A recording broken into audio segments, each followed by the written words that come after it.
아멘. 할렐루야. 오늘도 하나님의 은혜가 우리 모두에게 가득하시기를 주님의 이름으로 축복합니다. 이제 다윗 성에, 예루살렘 성에 여호와의 법궤가 이제 들어옵니다. 다윗과 온 이스라엘 족속이 즐거이 환호하며 나팔을 불고 여호와의 궤를 메어 오니라. 그래서 여호와의 궤가 다윗 성으로 들어올 때에 사울의 딸 미갈이 창으로 내다보다가 다윗 왕이 여호와 앞에서 뛰놀며 춤추는 것을 보고 심중에 그를 업신여기니라. 우리가 교회에서 신앙생활을 하다 보면 우리의 신앙이 때로는 사람을 의식할 때가 있습니다. 다른 사람들이 어떻게 생각할까? 그걸 의식해서 기도할 때 손을 들지도 못하고 소리 질러서 기도하지도 못하고 목소리 높여서 찬양하지도 못하고 그렇게 사람들을 의식해서 다른 사람들이 어떻게 생각할까 하는 것 때문에 우리가 해야 될 바를 마땅히 하지 못하는 때가 많은 경험들이 있습니다. 그래서 우리의 신앙이 어느 정도 이렇게 불이 붙기 전까지는 우리가 오랜 시간이 걸리게 됩니다. 우리가 기도할 때 손을 들고 기도하는 것, 또 이 목소리로 하나님을 힘있게 찬양하는 것, 예배와 또한 헌신과 이 모든 것들이 사람들의 눈을 의식하면 우리가 손을 움츠리게 되고 우리가 소극적이 되기가 쉽습니다. 그런데 우리는 사람을 의식하고 사는 사람들이 아니고 하나님을 의식하고 살아가는 사람들입니다. 사람을 의식하는 것이 하나님보다 앞장세워지게 되면 미갈과 같은 이와 같은 실수를 우리가 범할 수 있게 됩니다. 우리가 교회에서 이렇게 신앙생활을 하다가 손 들고 기도하게 되기까지 얼마나 오랜 시간이 걸리는지 모릅니다. 기도할 때 목청껏 하나님을 찬양하고 또 통성으로 기도하게 되는 것이 이것이 쉽게 되는 일이 아닙니다. 사람을 의식해서는 못합니다. 그런데 하나님을 의식하게 되면 그러면 사람의 의식이 오히려 귀찮아지고 방해가 되기 때문에 사람의 시선을, 사람의 생각들을 잊어버리기 위해서, 외면하기 위해서 더욱 큰 소리로 찬양하고 더욱 큰 소리로 기도하고 그리고 더욱더 힘있게 하나님 앞에 헌신하게 되는데 그렇게 되기까지 우리가 참 많은 시간이 걸리게 됩니다. 교회에 처음 나오는 사람들이 느끼는 교회의 분위기 자칫하면 교회는 참 너무 광신자들이 모여 있는 것 같다 라고 이렇게 생각하는 거죠. 자기는 신사적인 분위기, 종교적인 분위기를 원해서 왔는데 그런데 교회에 와봤더니 눈물 콧물 흘리면서 기도하는 사람이 있고 그리고 하나님의 말씀이 선포되어질 때 아멘 하면서 가만히 듣고만 있으면 되지 왜 아멘하고 소리를 질러? 이렇게 생각하게 되기도 하고 그렇게 손을 들고 기도하고 큰 소리로 기도하는 사람들 보면 제정신이 아닌 것 같아 보입니다. 더군다나 통성기도하는 사람들 보면 제정신이 아닌 것처럼 보입니다. 그러나 하나님께서는 그런 기도를 얼마나 귀하게 여기시는지 모릅니다.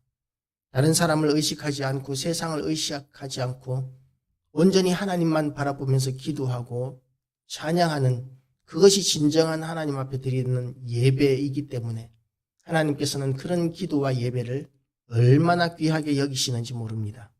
그런데 오늘 본문에 보면 그런 사실을 누구보다도 더 잘 알고 있어야 할 미갈이 다윗성이 여호와의 궤가 다윗성으로 들어올 때에 사울의 딸 미갈이 다윗의 아내 미갈이라고 하지 않고 사울의 딸 미갈이라고 이렇게 이야기합니다.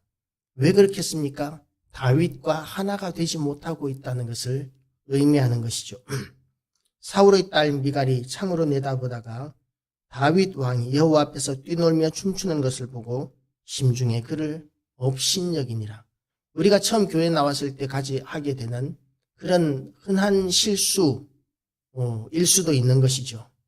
그런데 그런 생각만으로 끝났으면 얼마나 좋았겠습니까? 생각만으로 이렇게 끝났으면 참 좋았을 텐데 그런데 20절 말씀을 보면 다윗이 자기의 가족에게 축복하러 돌아오매 축복하려고 왔는데 축복하려는 그 다윗 앞에서 사울의 딸 미갈이 나와서 다윗을 맞으며 이르되 이스라엘 왕이 오늘 어떻게 영화로우신지 방탕한 자가 염치 없이 자기의 몸을 드러내는 것처럼 오늘 그의 신복의 계집종의 눈앞에서 몸을 드러내셨도다 하니 모욕적인 말을 한 거죠.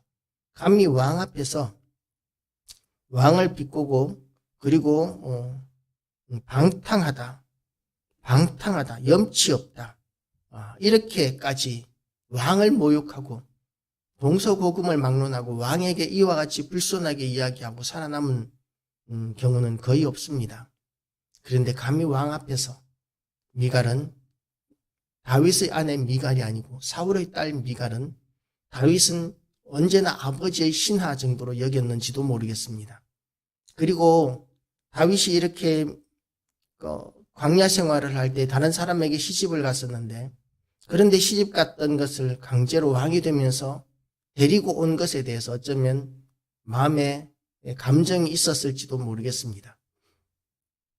다윗을 향한 미갈의 사랑이 첫사랑과는 좀 달라졌을 수 있었던 것 같습니다. 그러니까 다윗이 하는 모든 일들, 만약에 사랑했다면 다윗이 하는 모든 일들이 귀하게 여겨지고 사랑스럽게 여겨졌을 텐데, 그런데 그렇지 않고 우습게 여겨지고 그리고 업신 여겨지는 것, 이것은 이미 사랑이 떠났던 것이죠. 우리가 가정 안에서, 교회 안에서 우리가 하나가 되기 위해서 제일 필요한 것이 하나님을 향한 사랑과 우리 안에서의 사랑입니다.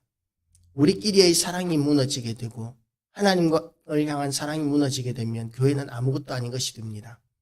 교회가 유지되기 위해서는 어떤 법도 없습니다. 교회 안 나온다고 해서 벌금을 내리는 법도 없고 구속하는 법도 없습니다.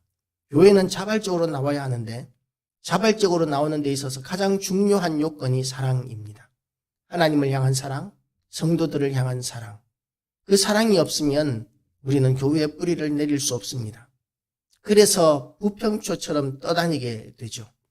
이 교회 저 교회 다니면서 이 말씀 저 말씀 듣는 것도 나쁘지는 않지만 아예 안 다니는 것보다는 너무나 훌륭한 일일 수 있겠지만, 그러나 그렇게 부평초처럼 떠다니는 인생은 부평초처럼 겨울이 오면 금방 시들어 버립니다. 부평초는 얼마나 번식을 잘하는지 모릅니다. 그렇게 번식을 잘하는 부평초가 겨울이 되면 다 시들어버리고 썩어버리게 되는 것을 우리가 보지 않습니까? 그것처럼 우리의 신앙이 한 곳에 뿌리 내리지 못하고 물 위에 떠있는 부평초처럼 살아가게 되면, 물이 얼게 되면, 날씨가 추워지고 물이 얼게 되면 우리의 믿음도 마찬가지로 그렇게 썩어버리고 무너져 버리게 됩니다. 사랑하는 성도들과 함께 또한 하나님을 사랑하는 마음으로 우리는 뿌리를 내릴 수 있어야 합니다. 가정 안에서 뿌리를 내리고 교회 안에서 뿌리를 내리고, 그럴 때 우리의 믿음도 견고하게 자라가고 아름답게 성장해 갈 뿐만 아니라 또한 교회도 견고해지고 성장해지게 되는 것이죠. 요즘은 가나안 성도들이 참 많다고 합니다. 가나안 성도라는 말이 무슨 말이냐면, 말을 뒤집으면 이제 안나가가 되죠.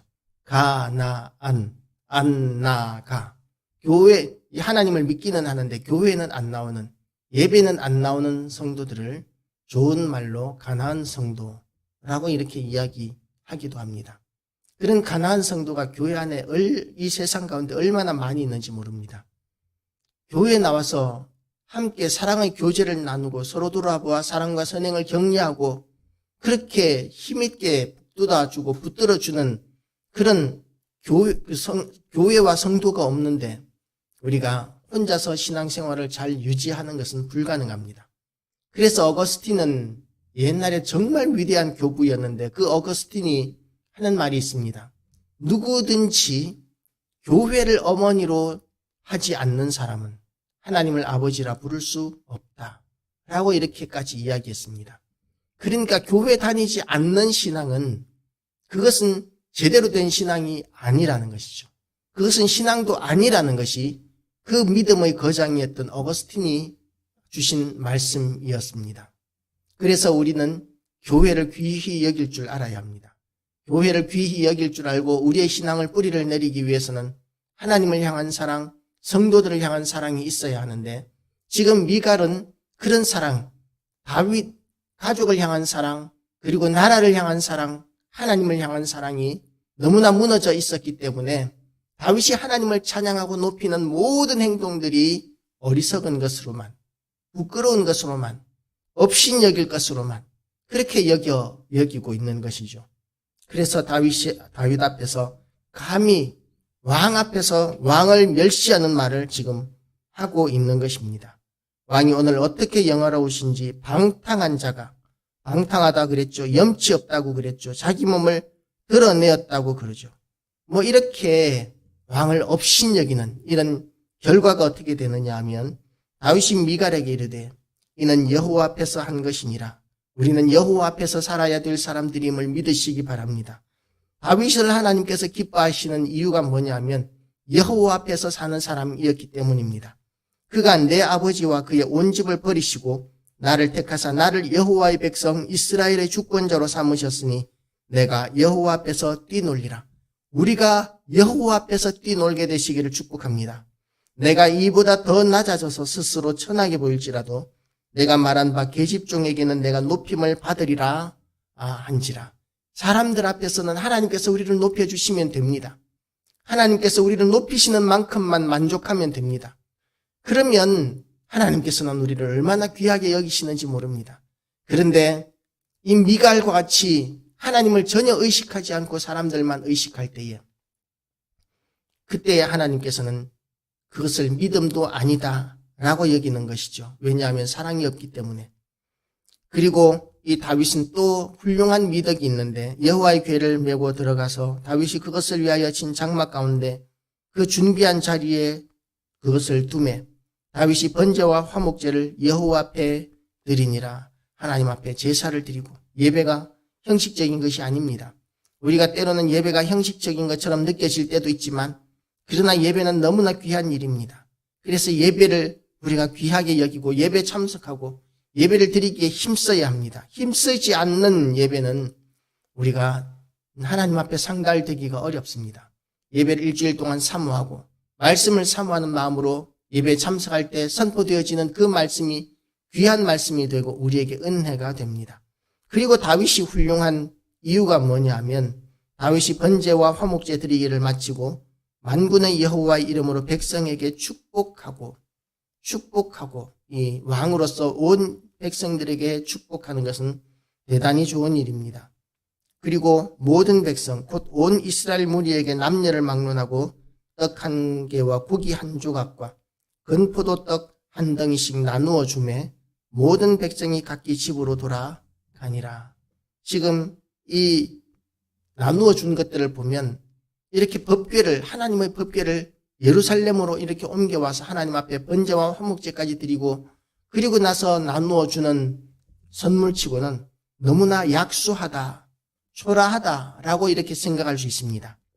그런데 왜 이렇게 약수하고 초라하다고 생각할 수 있느냐 하면 일반적으로 우리가 생각하는 왕의 선물은 크고 화려하고 비싼 것들 이런 것들을 주로 많이 너무나 귀해서 자랑할 만한 것들을 나누어 줍니다. 그런데 오늘 이 다윗은 너무나 초라한 것들을 나누어 주는 것이죠. 길이 보존할 수도 없습니다. 왕의 선물은 이렇게 받았으면 이것을 잘 보관해서 자손대대로 갑으로 물려주고 자손대대로 자랑할 그런 것이 되어야 하는데 먹고 없어질 것이죠. 그리고 먹고 없어질 것도 많이 준 것도 아니에요. 건포도 떡 한 덩이, 그리고 떡 한 개, 고기 한 조각, 초라하기 짝이 없습니다. 일반적인 왕들의 잔치에는 어떻게 하느냐 하면 귀빈들을 따로 모십니다. 그래서 귀한 사람들, 높은 사람들끼리 모여서 화려한 잔치를 누립니다. 그런데 여호와의 법궤를 모셔오는 예루살렘으로 여호와의 법궤를 모셔오는 이 큰 일을 하면서 다윗은 몇몇 고관 대작들끼리 모여서 화려한 잔치를 하는 것이 아니라 온 이스라엘 백성들 그곳에 참여한 수만 명에게 모두 다 선물을 주려고 하니까 이 귀빈들끼리의 잔치가 있을 수 없어지고 최선을 다한 것이 아마 이렇게 초라한 선물이 되었을지도 모르겠습니다. 우리는 이렇게 몇몇 존귀한 사람들, 특별히 교회는 몇몇 존귀한 사람들끼리의 잔치자리가 되어서는 안 됩니다. 아주 높은 사람들끼리의 잔치자리가 되어서는 안 됩니다. 교회는 하나님이 기뻐하시는 자리가 되어야 합니다. 하나님께서 역사하시는 자리, 하나님과 온 백성들이 하나가 되는 자리, 그래서 소외되는 사람이 없는 곳이 교회여야 합니다. 그래서 비록 선물은 초라한 수건 하나밖에 없을지라도, 조그마한 떡 한 조각밖에 없을지라도 모두가 다 하나가 되는 그런 모습이 교회의 모습이고 하나 되는 비결입니다. 오늘 우리가 교회 안에서 사랑으로 하나 되시기를 주님의 이름으로 축복합니다. 연약한 자라고 해서 우리가 또 높은 자라고 해서 차별하거나 높이거나 멸시하거나 무시하거나 이러는 일이 결코 없는 교회가, 끝까지 우리 교회가 그런 교회가 될 수 있도록 기도하시고, 그리고 마음을 다잡으시고 우리의 믿음을 견고히 하셔서 하나님이 정말 기뻐하시는 행복한 교회로 우리가 함께 만들어 나가시기를 주님의 이름으로 축복합니다.